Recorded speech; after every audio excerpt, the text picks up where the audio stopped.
오늘 저희가 함께 나눌 말씀은 예레미야 1장 1절에서 3절 말씀입니다.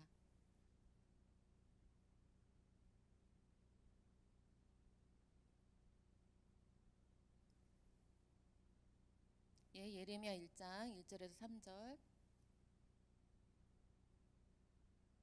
저희 함께 오늘 말씀 같이 읽도록 하겠습니다. 베냐민 땅 아나돗의 제사장들 중 hilge의 아들 예레미야의 말이라. 아몬의 아들 유다 왕 요시아가 다스린 지 13년에 여호와의 말씀이 예레미야에게 임하였고, 요시아의 아들 유다의 왕 여호야김 시대부터 요시아의 아들 유다의 왕 시드기야의 11년 말까지 곧 5월에 예루살렘이 사로잡혀 가기까지 임하니라. 아멘. 저희는 9월부터 예레미야 같이 말씀 묵상을 하고 있습니다. 유치부에서도 큐티 페스티벌을 진행을 합니다. 그래서 유치부는 9월, 10월 유치부 교재는 매일 성경인데 이름이 큐티아이예요. 그래서 같이 말씀을 보고 이제 마지막 주에 함께 저희가 이제 큐티 페스티벌을 전체적으로 2달 동안에 배운 내용을 갖고 하고 있는데요. 제가 지난주에 아이들한테 물어봤어요. 예레미야가 사람 이름일까요? 책 이름일까요? 너무나 당연한 질문이잖아요. 유치부한테는 어려울 수 있는데 갑자기 오세아이가 손을 번쩍 들더니 사람이었다 그러는 거예요. 그래서 다들 선생님들하고 정말 너무나 당연한 거지만 아이들이 그만큼 큐티를 보면서 오늘은 또 설교 시간에 이스라엘 사람들이 너무 말을 안 들어요 하면서 저 큐티했어요. 마치 그 표현을 왜 이렇게 말을 안 듣는지 모르겠다고 하면서 아이들과 같이 묵상을 하고 있는데요. 예레미야는 나움, 스바냐, 하박국과 함께 주전 7세기에 사역한 선지자입니다.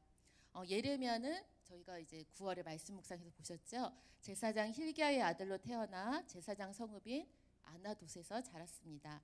그는 젊은 나이에 선지자로 부름을 받았는데 하나님은 그가 어디에서부터요? 모태. 기억나시죠? 모태에서 형성되기도 전에 이 사역을 위해 그를 지명하셨다고 말씀하십니다. 예레미야의 생애는 크게 세 부분으로 나눌 수 있을 텐데요. 첫 번째는 그의 생애에 가장 즐거웠던 시기라고 할 수 있습니다. 요시아가 다스리던 때에는 유다의 공의가 흘러 넘치는 시기였습니다. 예레미야는 요시아 그 5년 된 개혁 정책이 한창 이루어지던 때에 부름을 받은 지 5년이 지난 때였습니다. 두 번째 시대는 이렇게 즐거웠던 시대와 정반대로 그의 생애에 가장 극심한 반대와 고통에 직면한 때라고 할 수 있습니다. 이스라엘의 왕들로 이제 시드기야로까지 이어지는 유다의 마지막 왕들이 통치하는 시기였는데 이들은 한결같이 악한 왕이었습니다. 이 기간 동안 유다를 향한 바벨론의 공격이 3차례나 있었고, 예레미야는 유다가 이방인의 손에 의해 정복될 것이라는 메시지, 자칫 목숨을 내놓아야 할 정도로 위험한 메시지를 전하는 시기였습니다. 그의 생애의 세 번째 시기는 예루살렘이 함락된 후부터 예레미야가 죽을 때까지의 시기로 볼 수 있습니다. 예레미야서는 총 4부분으로 나눌 수 있습니다. 첫 번째는 예레미야가 1장에서 소명을 받았던 시기, 또 2부는 유다를 향한 예언들이 2장부터 45장까지 이어지는 말씀입니다. 또 46장에서 51장까지는 이방인들을 향한 예언들, 그리고 마지막 4부는 52장 예루살렘의 멸망으로 예레미야를 크게 4부분으로 나눌 수가 있는데, 저희가 10월에 함께 묵상할 부분은 유다를 향한 예언들을 관한 부분들을 저희가 10월에 함께 묵상을 할 수 있을 것 같습니다. 유다를 향한 예언들은 크게 8가지로 볼 수가 있는데요. 잠깐 띄워주시겠어요? 그 뒤에는 이제 장부터인데 순서대로 보면은 유다의 극심한 죄, 북방의 침입에 대한 예언, 바벨론 포로에 대한 경고, 깨어진 언약과 허리띠의 표적, 기근에 대한 메시지, 결혼하지 않은 선지자의 표적과 안식일에 대한 경고, 토기장의 지배 표적, 또 시드기야의 백성에 대한 바벨론의 심판으로 저희가 이제 8장에서 20장까지 저희가 묵상할 내용들을 크게 이렇게 구분을 할 수 있을 것 같습니다. 저희가 바벨론 포로에 대한 경고부터 저희 그 20장 18절까지 토기장의 지배 표적에 관한 부분을 저희가 함께 전체적인 큰 그림을 같이 그려보는, 오늘 비도 오고 말씀 산책하기에 딱 좋은 날씨인 것 같습니다. 함께 저희가 말씀의 세계로 들어갔으면 좋겠습니다. 자, 저희 전래동화 중에 흥부와 놀부 기억하시나요? 네. 뭐 기억하세요? 흥부와 놀부. 박, 제비. 제가 하고 싶은 얘기가 제비였습니다. 네. 제비가 어떤 역할을 하죠? 응, 박씨를 물어다가, 응, 네, 아, 맞아, 다리를 먼저 고쳐줬어요. 네, 권사님, 그쵸? 예, 그 이맘때쯤 되겠죠. 추석 때쯤 박이 엉글어서 흥부와 놀부가 박을 켰는데 그 안에서 막 이런저런 일이 일어나는 그 스토리인데, 제가 얘기하고 싶은 것은 그 박 안에 뭐가 들었나가 아니라 그 제비에 대한 말씀을 드리고 싶었습니다. 근데 제비가 계속 우리나라에 살지 않죠. 추우면 어떻게 가죠? 누가 보내죠? 지들이 알아서, 지들이 알아서, 지들이 알아서 하나님이 보내셔서 그 본능적으로 자신들이 때가 되면 가야 된다라는 본능적으로 그들이 움직이게 됩니다. 예, 이런 제비조차 하나님이 피조물을 향하여 배우지 않아도 반응을 일으키도록 부여하신 본능이죠. 하나님께서는 육체적인 안녕을 위해 허락하신 자연의 본능이 있는 것처럼 우리의 영적인 건강을 지키기 위한 영적 본능이 또한 존재하게 됩니다. 계기판의 경고등처럼 핸드폰도 저희가 배터리가 없으면 불이 반짝반짝 빨간불이 되고 뭐 몇 프로 남았습니다. 몇 프로 남았습니다. 저에게 계속 표시를 보내주죠. 그럼 어떻게 하죠? 보통 저희는 남았네, 꺼지겠네 그러지 않으시죠? 꺼지면 큰일 나죠. 어떻게든 이걸 충전을 해야 되는 예, 뭔가 경고를 받으면 저희는 그 경고에 대한 조치를 취하게 됩니다. 그런데 예레미야에서는 안타깝게 우리 유다의 백성들은 이 경고를 무시하고 있습니다.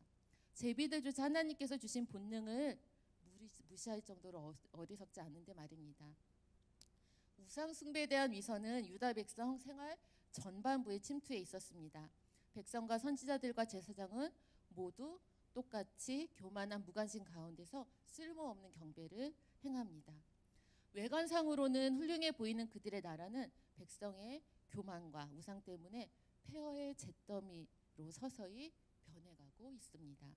예, 8장에서 10장에서는 백성들의 실상 그리고 하나님을 떠난 백성에게 임할 재앙이 소개되고 있습니다. 이 장들의 또 다른 주제는 탄식이라고 할 수 있습니다. 예, 저희가 명절에 대한 기대감도 엄청 많으신데 이번 주에 이 장을 안 읽으시면 유다에 어떤 일이 있는지 하나님이 어떤 탄식을 하시는지 뛰어넘게 되세요. 그러니까 꼭 송편 빚기 전에 꼭 묵상하시고 차 안에서 묵상하시고 예, 어떤 탄식으로 백성들의 현실을 바라보는 하나님의 마음을 예레미야를 통해서 마음과 입술로 통해 고스란히 울려 퍼지고 있습니다. 예레미야 8장 4절에서 7절 말씀인데요. 저희 함께 읽어보도록 하겠습니다.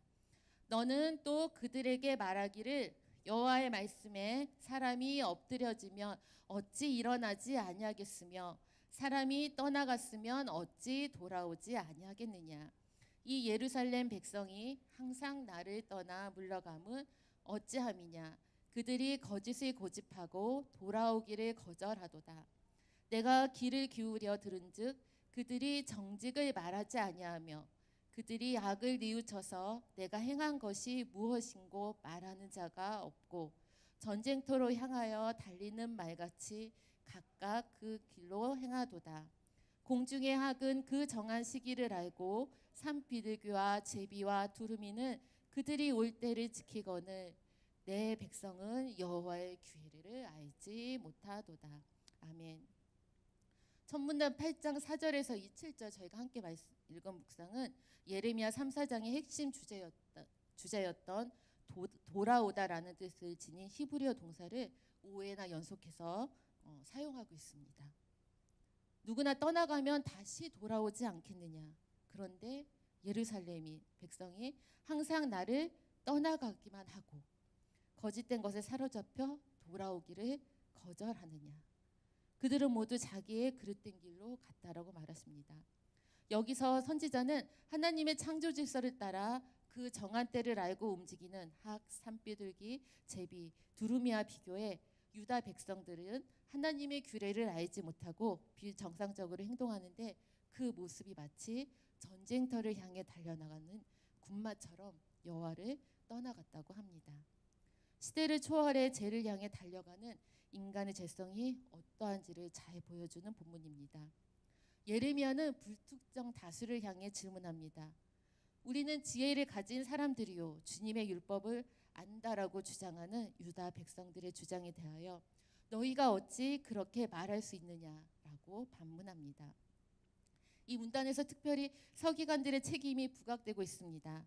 거짓된 펜이 율법을 거짓말로 바꿔 놓았다고 폭로합니다.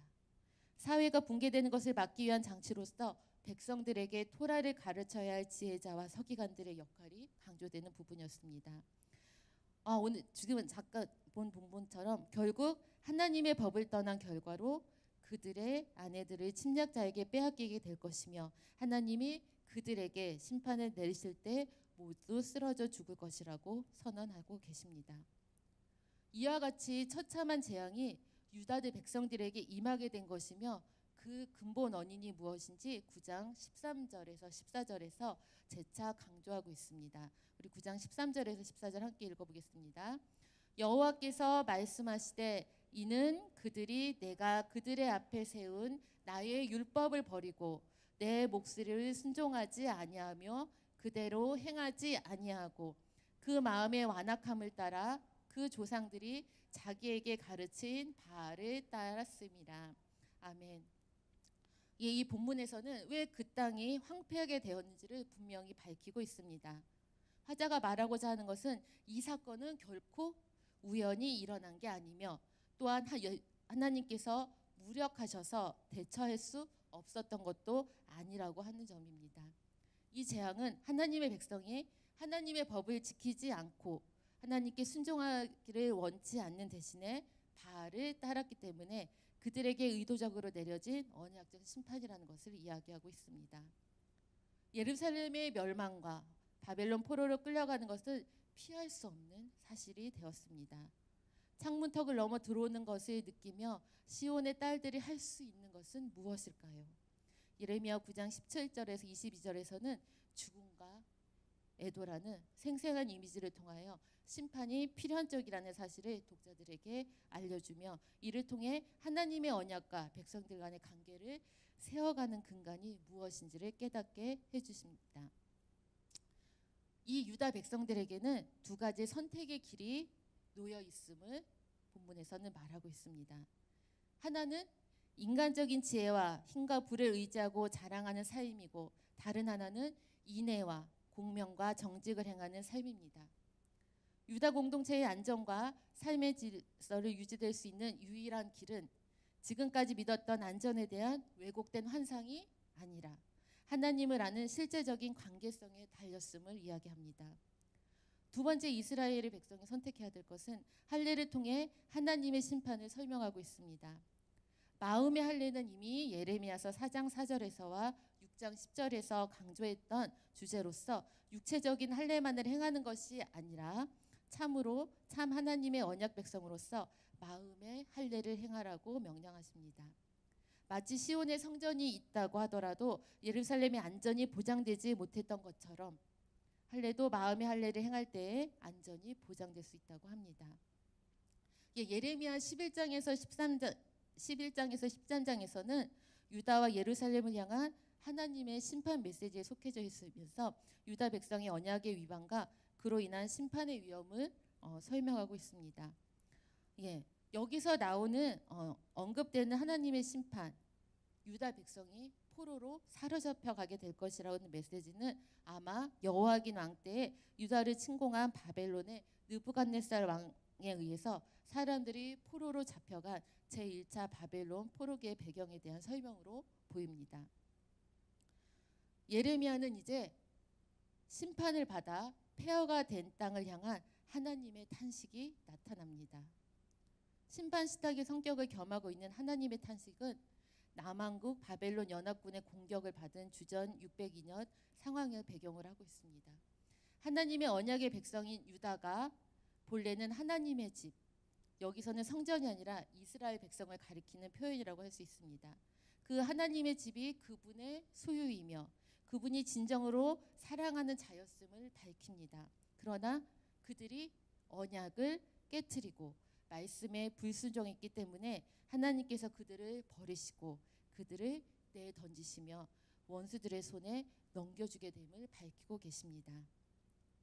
하나님은 범죄한 자기 백성 이스라엘을 심판하시는 분이시지만 동시에 그들이 심판으로 인하여 겪는 고통과 아픔에 대하여 탄식하는 분이시고 그들이 자신의 상처를 깨닫고 다시금 돌아오기를 간절히 기다리는 분이십니다.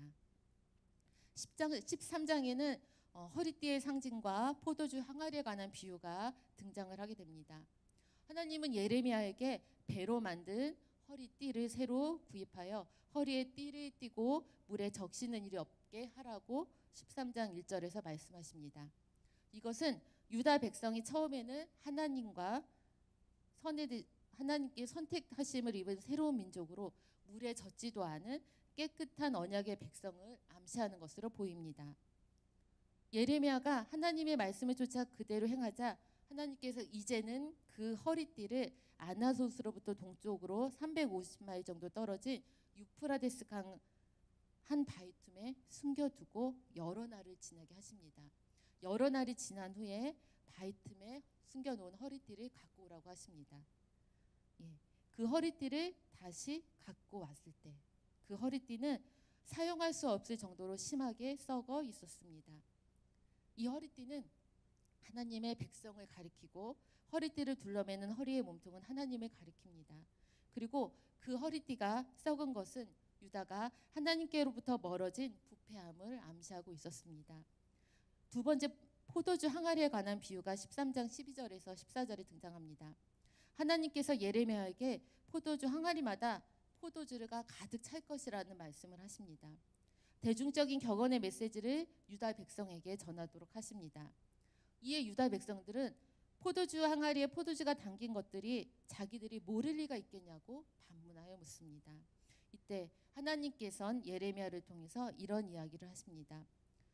하나님께서 유다 나라 전체를 포도주로 가득 채우실 것을 암시하시지만 그 의미는 그 땅의 모든 주민들이 술에 잔뜩 취하여 서로 부딪히며 깨어지는 유다 공동체의 분열이 결국에는 유다 나라 전체를 망하게 할 것이라는 경고의 메시지가 감추어져 있었습니다. 하나님은 심판을 집행하기에 앞서 경고의 말씀을 주십니다.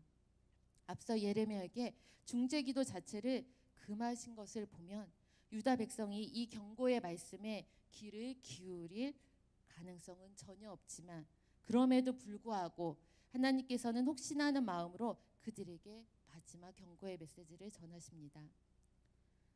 세상에서 하나님의 거절처럼 무서운 공포는 없을 것입니다. 그러나 하나님의 백성인 유다와 예루살렘은 치유할 수 없는 질병에 걸려 하나님으로부터 거절당했습니다. 이런 백성에게 하나님의 심판의 메시지를 선포하는 예레미야의 심정은 심각한 고통에 직면하지 않을 수 없습니다. 예레미야 14장 15장은 바로 이러한 사실을 우리에게 말해줍니다. 다 함께 15장 8절에서 9절 말씀 함께 읽어보겠습니다. 예루살렘에 비천한 파멸의 선언이기도 한데요. 함께 읽어보겠습니다. 그들의 과부가 내 앞에 바다 모래보다 더 많아졌느니라. 내가 대낮에 파멸시킬 자를 그들에게로 데려다가 그들의 청년들의 어미를 쳐서 놀람과 두려움을 그들에게 갑자기 닥치게 하였으며 일곱을 낳은 여인에게는 세약하여 기절하게 하며 아직도 대낮에 그의 해가 떨어져서 그에게 수치와 기근을 당하지 않게 하였느니라. 그 남은 자는 그들의 대적의 칼에 붙이리라. 여호와의 말씀이라. 예루살렘이 비참한 파멸을 오늘 이 15장 8절에서 9절에서 암시하고 있습니다.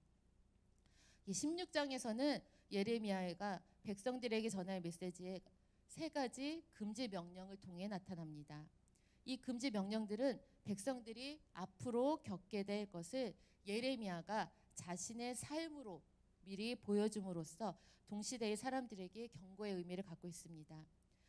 하나님이 예레미야에게 말씀하신 세 가지 금지 사항은 결혼하지 말라, 16장 1절에서 13절에 나오는 내용이고요.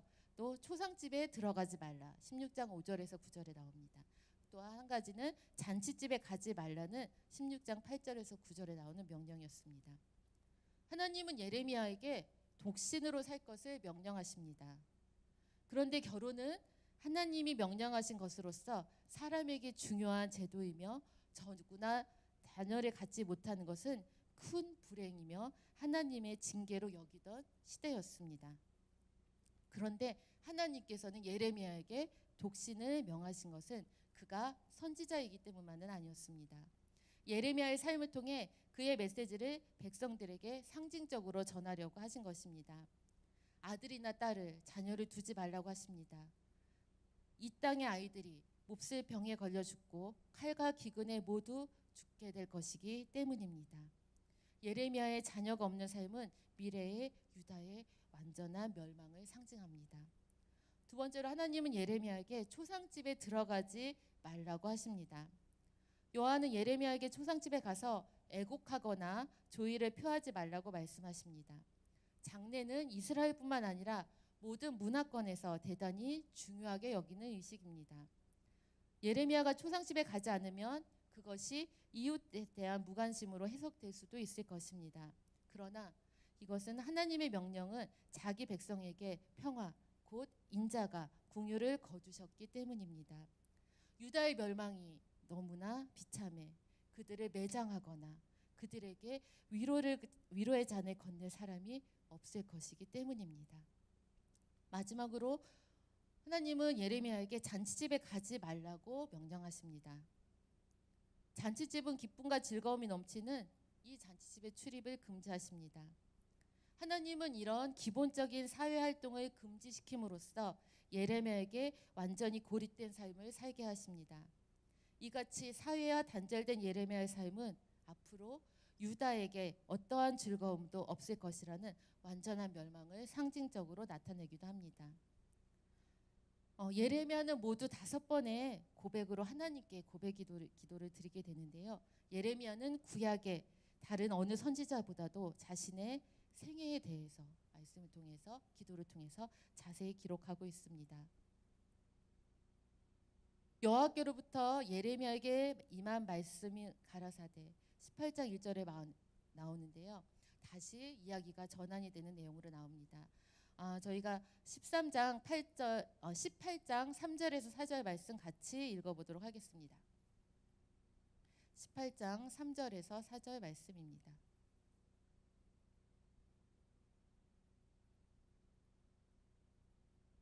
토기장이와 진흙에 관한 비유에 관한 본문인데요. 한번 같이 읽어보겠습니다. 내가 토기장의 집으로 내려가서 본즉 그가 농로로 일을 하는데 진흙으로 만든 그릇이 토기장의 손에서 터짐에 그가 그것으로 자기 의견에 좋은 대로 다른 그릇을 만들더라. 토기장이와 진흙에 관한 이 본문의 비유를 통해 유다 백성들에게 전하려는 메시지는 재앙의 길에서 돌이키라는 것을 곧 그들에 대한 심판이 아닌 그들의 회개에 있음을 나타내주고 있습니다. 하나님은 그들에게 분명한 회개의 기회, 절대 주권자가 베푸는 선택의 기회가 주어집니다. 그러나 그들은 회개하기를 거부하고 불신앙을 선택합니다. 그러므로 유다는 진흙으로 만든 그릇이 토기장의 손에서 파생되듯이 하나님의 손에서 깨트려질 것이라고 이야기합니다. 절대 주권자가 베푸는 선택의 기회를 거부한 자들에게 심판이라는 증제 과정을 거쳐 새로운 그릇으로 만들어질 기회를 얻는 것 외에는 다른 길이 없음을 보여줍니다. 18장 18절에서 23절은 예레미야의 기도인데요. 예레미야 선지자의 고백에 따르면 예레미야의 생명을 노리는 사람들이 많이 있었음을 짐작할 수 있습니다. 그리고 그는 이에 대해 과도하리만큼 잔인한 반응을 보입니다. 그 음모의 부당함을 항의하면서 그 사건들에 책임 있는 자들을 용서하지 말라고 강력히 응징할 것을 하나님께 부탁합니다. 제사장 빗사울을 포함해 예레미야를 공격한 사람들의 눈에 예레미야는 애국심이 없고 적국 바벨론이 승리할 것을 너무나 맹신하는 사람처럼 보였을 것입니다. 사실 예레미야는 그가 누누이 말해온 임박의 심판에 대한 선언들이 현실 속에서 증명되기를 바라는 것처럼 보였을 수도 있습니다. 그렇기 때문에 더욱더 그 시기에 비난을 받았습니다.